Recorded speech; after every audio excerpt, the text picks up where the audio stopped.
Mesdames et messieurs, bonjour et bienvenue dans ces nouveaux numéros. Vous êtes nombreux de partout. Bonjour, bonsoir, le tout dépend de l'heure à laquelle vous allez nous suivre. Daniel Banza, c'est mon nom. Je suis heureux de savoir que vous êtes nombreux. Merci également à Matador Matondo. Merci à Gertin l'imbattable. C'est Héros dans l'ombre derrière ses caméras. Alors aujourd'hui, nous allons parler d'un sujet très important, comme vous avez réclamé cela. Nous étions avec l'apôtre Timothée dans nos précédentes émissions, nos précédentes vidéos. Alors aujourd'hui, nous le recevons une fois de plus pour parler cette fois-ci sur la parole. J'aime qu'on discute avec lui sur ça. Selon qu'il est écrit, toute écriture inspirée de Dieu est utile pour apprendre. Alors, nous le recevons, apôtre Timothée Manana. Bonjour.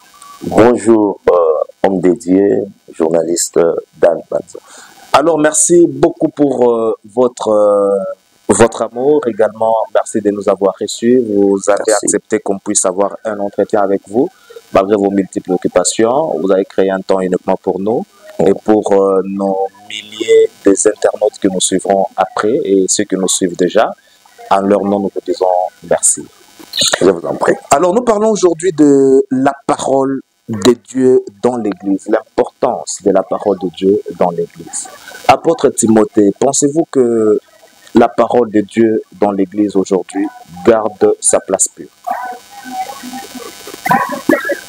Merci, bien-aimé, pour cette question. La Bible dit, au commencement était la parole. La parole était avec Dieu et la parole était Dieu. Aujourd'hui, l'Église, en général, je parle de l'Église en général, a perdu sa puissance, son autorité, parce que la parole de Dieu est bafouée. Et déjà, en parlant de la parole de Dieu d'abord, c'est quoi la parole de Dieu? C'est quoi la définition que vous donnez ou que vous faites par rapport à la parole de Dieu? C'est quoi la définition? La parole de Dieu, c'est la pensée de Dieu. La parole de Dieu nous éclaire. Comme David a dit, ta parole est une lampe à mes pieds et une lumière sur mon sentier. La parole de Dieu nous révèle et elle nous communique la connaissance de Dieu. Voilà pourquoi il est écrit dans Osée 4:6, mon peuple périt par manque de connaissance. Et en parlant de la parole, vous avez dit au début, au commencement était la parole, et la même parole était avec Dieu, et Dieu était dans la même parole. Étant donné que la parole est avec Dieu, et Dieu est dans la parole, c'est qui nous pousse à comprendre que la parole a une efficacité. Bien sûr. Et aujourd'hui, c'est quoi l'efficacité de la parole, l'efficacité précise de la parole? Lorsqu'on parle de la parole, on voit une force, on voit une puissance. C'est quoi la puissance de la parole? La puissance de la parole, d'abord, c'est parce que la Bible dit, en elle, toute chose a été créée. La parole est créative. Oui. La parole fait tout. Et voilà pourquoi la Bible dit ceci, dans leur détresse, ils implorèrent l'Éternel. Dieu n'envoya pas la prophétie. Dieu n'envoya pas les miracles. Dieu n'envoya pas un homme. La Bible dit, il envoya sa parole et sa parole les guérit. Là, nous comprenons que la parole est efficace. Elle a la capacité de guérir, de délivrer, de sauver, de restaurer, de tout faire. La capacité de la parole, guérir, restaurer et tout faire. C'est-à-dire, dans la parole, il y a également le miracle qui peut suivre. Amen. On peut dire que la parole est plus que la prophétie. La parole est plus que la prophétie. Mais en même temps, il faut comprendre que la parole, c'est aussi la prophétie. Parce que la prophétie, c'est l'ainsi dit l'Éternel. La prophétie, c'est aussi la parole de Dieu. Mais sauf qu'il y a une certaine confusion. Il faut beaucoup plus aider les peuples de Dieu qui nous suivent que ceux-là qui disent que non, la parole, la prophétie. Ouais. Alors que dans la parole, il y a tout. Dans la parole, il y a aussi la prophétie. Dans la parole, il y a les miracles. Dans la parole, il y a la délivrance. La parole de Dieu, elle, comme je l'ai dit, elle engendre tout. L'ainsi dit l'Éternel, c'est la parole de Dieu. Merci. Alors, étant donné que c'est la parole de Dieu, apôtre Timothée, l'élo n'a pas église qui est appelée à donner la parole dans des églises. Qui peut réellement donner la parole? Parce que étant donné que c'est la pensée de Dieu, c'est Dieu qui la communique à une personne et la même personne communique au peuple de Dieu. Qui est censé communiquer cette parole dans des églises aujourd'hui, étant qu'apôtre? Celui qui est censé de communiquer la parole, d'abord, c'est celui qui est mandaté. Et Dieu a établi les 5 ministères d'autorité, les apôtres, les prophètes, les docteurs, les évangélistes et les pasteurs, pour l'édification et le perfectionnement des saints. Donc, Dieu a établi des hommes, Dieu les a oints pour enseigner sa parole à son peuple, afin que ces derniers puissent acquérir la connaissance, et à travers cette connaissance, ça nous permet de connaître Dieu davantage. Mais connaître Dieu davantage, apôtre Timothée, les gens dans l'église ont remarqué que parole, les gens dans l'église c'est peut-être après la révélation de Salema, pasteur on a tant occultiste, tant place mais quand il s'agit à quoi annoncer parole à annoncer. La question que nombreux se posent, comment découvrir que cette parole, parce que tant parole, les autres n'est pas moqué. Maintenant, comment découvrir que la parole place les autres à bien, ou bien place les autres à mal? Comment faire ou établir une différence entre la parole pure et la parole impure? Merci, c'est une très bonne question. En fait, les enfants de Dieu n'attendent autant d'amour. Ouais. Il faut un discernement des esprits. Yes.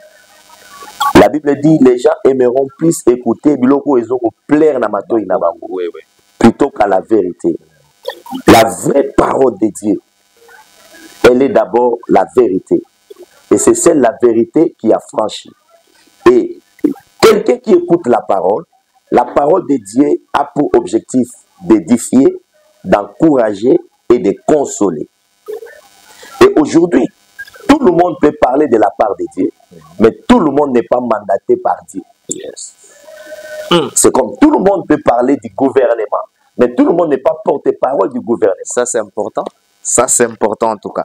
Donc, on peut tous parler de la part de Dieu, mais on n'est pas mandaté de Dieu. Oui. Je peux me tenir, je parle de Dieu du matin au soir, mais Dieu lui-même ne reconnaît pas qu'il m'a mandaté parler de lui. Mais Paul, dans la Bible, était en train de prêcher. Mais il y avait une femme qui avait l'esprit de Python, oui, qui était en train d'attester que non, c'est un homme de Dieu. Mais Paul a discerné que non, cet esprit, ce n'est pas l'esprit de Dieu. C'est là où je parle de discernement des esprits. Donc on doit comprendre que Maramongo et Bandi Lelote, ce sont des choses qui ont commencé il y a des années. Bien sûr, et Bandi depuis Kala. Oui, oui, mais à l'époque de Paul, et ça les mappait déjà. Yango, et ça que le peuple de Dieu, est tellement ignorant, ils ne savent plus discerner. Nous sommes le bagage de la part de Jésus, c'est qu'il est vrai. Non. Ouais. Même lui-même, il a dit, dans les derniers jours, beaucoup me diront, Seigneur, Seigneur, n'avons-nous pas fait des miracles en ton nom? Ouais. Je leur dirai, je ne vous ai jamais connu. Aujourd'hui, nous avons des gens qui utilisent le nom de Jésus, mais qui n'ont pas Jésus. Utiliser le nom de Jésus et ne pas voir c'est Jésus. Oui, nous avons vu ça dans Ésaïe. Les femmes qui portaient le nom de Jésus seulement. Vous savez, bien aimés dames et le peuple de Dieu qui nous suivent, je voulais ici éclaircir un peu l'opinion. Ouais.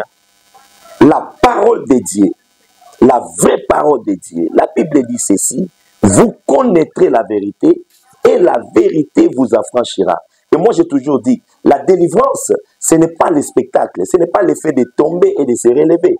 On peut tomber, on se relève avec les mêmes démons, avec les mêmes combats. Mais la vraie délivrance, c'est lorsque la vérité pénètre. Parce que la Bible dit, la parole, c'est une épée à deux tranchants. Elle sépare l'âme et l'esprit. C'est-à-dire, la parole doit transformer l'homme. La parole doit amener l'homme à être sanctifié. Voilà pourquoi Christ a dit, sanctifie-les par ta parole, car ta parole est la vérité. C'est la parole qui sanctifie. C'est la parole qui transforme. C'est la parole qui fait que l'homme découvre même son identité. Parce que la parole de Dieu, elle vient pour bannir l'ignorance à nous. C'est l'ignorance qui nous amène à la mort. Là où il y a l'ignorance, il y a la mort. est-ce que l'efficacité de la parole ou la puissance de la parole est reconnue par rapport au nombre de fidèles dans une église ou bien par rapport au nombre de spectacles dans une église? Parce que vous avez parlé aussi, il y a quelque chose de très important. Le spectacle est différent de la délivrance. On peut tomber, se relever, avoir le même démon. Ouais. On peut être dans des spectacles et après, on a le même esprit. Ouais. Est-ce que le fait d'avoir avec soi des milliers de personnes, de remplir de grands stades dans des campagnes d'évangélisation, faire des miracles visibles au vu de tous, c'est une preuve palpable que vous avez une parole efficace? Non, pas du tout. Non, pas du tout, parce que Jésus-Christ lui-même, étant venu sur la terre, il a exercé son ministère pendant 3 ans et demi. Oui. Mais il a pris le temps d'enseigner. Mais il a choisi seulement 12. La Bible dit ceci: ce que tu as, confie-les à des hommes capables, afin qu'eux aussi à leur tour, qu'ils les confient aux autres. Aujourd'hui, nous voulons plus les spectacles, nous voulons plus la multitude, nous voulons plus la foule. Non, ce qui importe, c'est que la parole amène les hommes au salut. Apôtre Timothée, déjà, la plupart de ceux qui nous suivent savent que vous êtes un docteur et un enseignant authentique de la parole. Merci. Et la question que beaucoup se posent, est-ce que l'apôtre Timothée est ouvert là-bas, invitation? Est-ce que l'obina église, moi, l'apôtre Timothée, est-ce que facilement vous acceptez? Parce que l'obina pasteur, moi, est belé, pour la place à aucun, place à aucun. Peut-être, église, par rapport à localisation, place peut-être un peu reculée. En tout cas, on n'a aucun métier. Ce qui a place, peut-être l'église Yébana et tout par rapport à la renommée de l'église, on n'a aucun métier. Alors, les gens se posent la question par rapport à la parole, parce qu'on doit souligner, ce ne sont pas seulement le fidèle des églises qui nous suivent, il y a également des pasteurs qui nous suivent. Une occasion pour moi de faire un clin d'œil au pasteur Martin Kalundé, qui nous suivra certainement. Alors, étant donné que vous êtes apôtre, Timothée, docteur de la parole surtout, est-ce que vous êtes ouvert pour des invitations dans d'autres églises? Je ne refuse aucune invitation. D'ailleurs, pour ton information, la semaine passée, j'étais invité dans une église à Kingabois, vers les fonds, la rivière qui sépare Kingabois et Njili. Une preuve apostolique. Et je suis allé prêcher. La Bible dit, en toute occasion, prêche la parole. Même moi, quand il y a 2 ou 3 personnes, je prêche la parole. Sauf que, en étant aussi serviteur de Dieu, nous avons des disciplines et c'est vrai, il faut qu'il y ait l'invitation bien ordonnée et aussi nous devons prier, accepter la recommandation de Dieu. Parce qu'on ne prêche pas par sentiment, il faut prêcher les messages que Dieu t'a donnés pour son peuple. Nous sommes que, parce qu'un messager n'est pas plus grand que les messages. Nous ne sommes que des porteurs de messages de Dieu. Et si Dieu me donne le message, peu importe les lieux, j'irai prêcher. Parce que Dieu a toujours une âme à sauver quelque part. En tout cas. Alors, apôtre Timothée, parce que nous parlons de vous, depuis un moment, vous êtes très suivi de partout, vous êtes très sollicité aussi. Alors, les gens voudraient savoir, il y a les débutants dans la foi, dans le ministère. Certains de loin vous prennent pour modèle. Certains de loin veulent que vous soyez une couverture spirituelle pour eux. Certains de loin sollicitent vous avoir comme père spirituel. Avant de passer à la question de savoir est-ce que vous êtes ouvert à ça, dites-nous un peu c'est quoi votre secret. Parce que dans la parole, il y a des choses, même dans des émissions, parfois que vous sortez. Personnellement, on se pose la question, mais ils puisent ça. Est-ce que vous avez un secret particulier? Mon plus grand secret, c'est d'abord l'intimité avec le Saint-Esprit. Passer beaucoup de temps dans la présence de Dieu et surtout dans la méditation de la parole. Vous n'avez pas idée, des fois, je peux prendre toute une nuit en train de lire la Bible, relire et méditer. Parce qu'on peut lire la Bible sans méditer. La Bible, elle doit être méditée. Voilà. Et c'est quoi la différence entre lire et méditer? On peut lire, oui, parce que c'est écrit. Yes. Mais méditer, c'est entrer en profondeur dans sa réflexion de ce qui est écrit. Il faut réfléchir et comprendre en profondeur ce qui est écrit dessus. Voilà.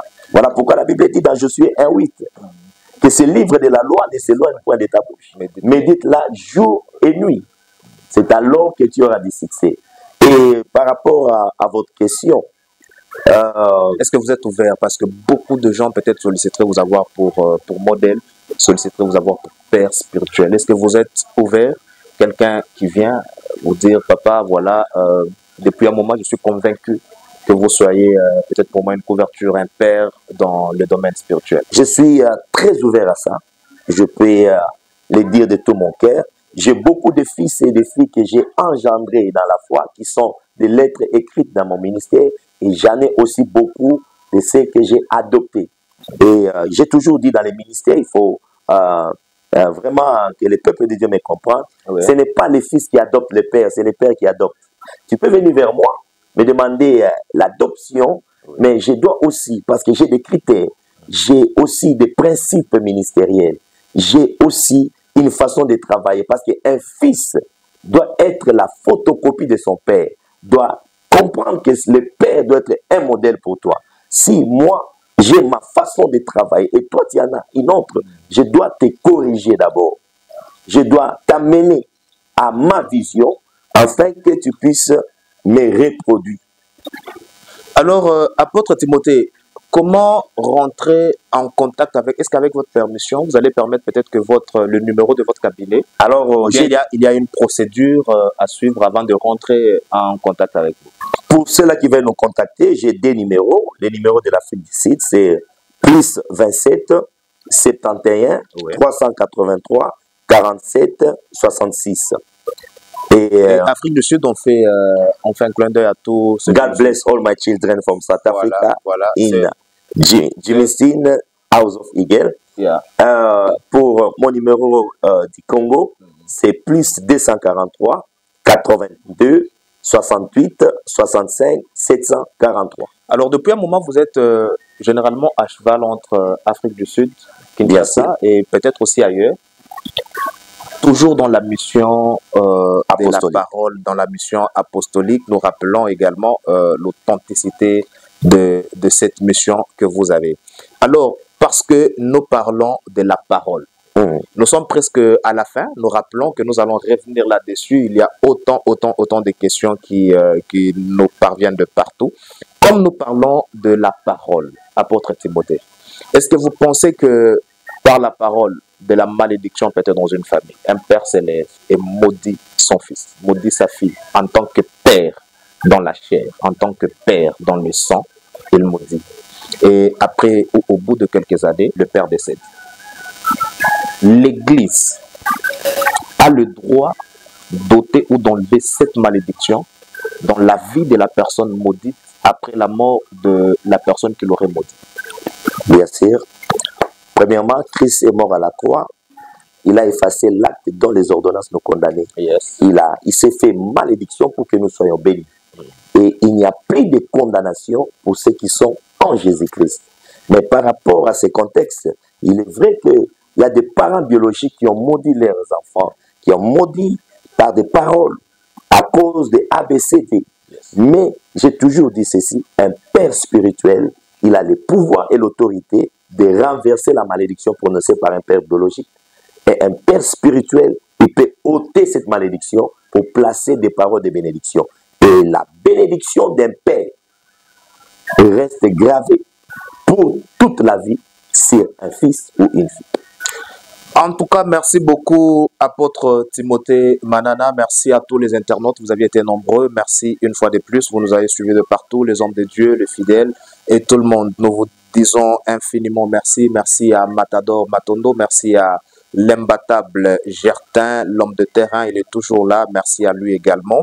Nous sommes pratiquement à la fin. Avant de nous séparer, apôtre Timothée, quel est votre dernier mot après cet entretien?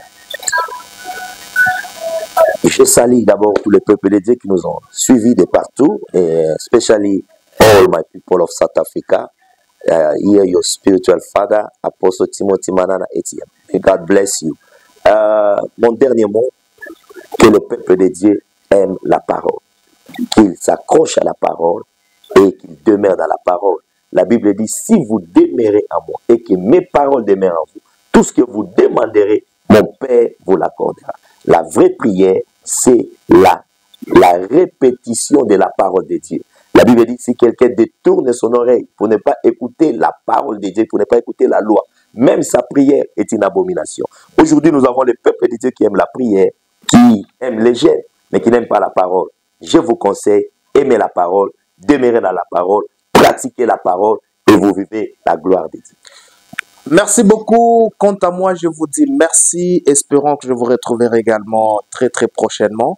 L'apôtre Timothée reste ouvert, le numéro défile au bas de ces images. Vous pouvez les contacter à tout moment, selon que le numéro sera disponible. Nous espérons bien sûr. Ouvert comme toujours. Une fois de plus, merci à tout le monde. Vous nous avez suivis de partout. Je vous prends congé pour le moment et vous donne rendez-vous très prochainement.